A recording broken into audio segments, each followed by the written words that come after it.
Alors, conflit entre l'Ukraine et la Russie, je vous explique tout ça très simple. Alors, l'Ukraine partage une frontière avec la Russie, donc ils sont voisins. Et l'Ukraine veut désormais faire partie de l'OTAN.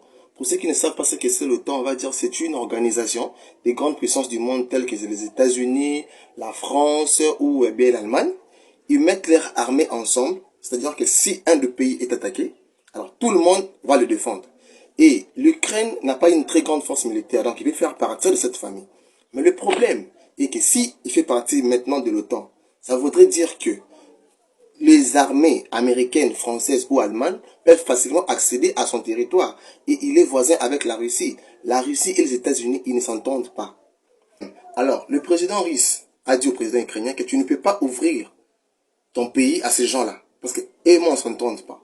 Le président ukrainien, il s'est entêté. Poutine a insisté que tu ne peux pas ouvrir nos frontières, les donner accès à ton pays. Ils auront accès à nos frontières. Alors, le président Zelensky, il n'a pas écouté. Voilà pourquoi Poutine frappe le président ukrainien parce qu'il veut démilitariser l'Ukraine. Plus de militaires, c'est-à-dire que plus d'accession à l'OTAN et les étrangers ne viendront pas nous envahir.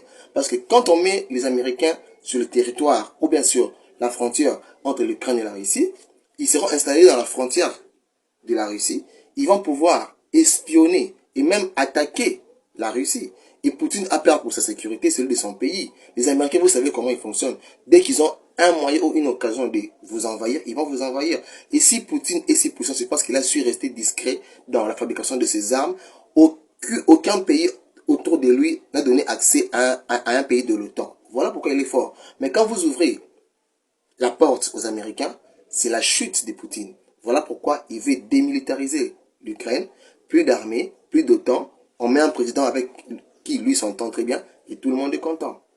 Et malheureusement, le président ukrainien comptait sur l'aide militaire de ses pays alliés, les États-Unis, la France et tout. Et ils savent tous très bien que si s'attaque Poutine, il y aura des conséquences très, très, très graves. Et personne ne veut ça.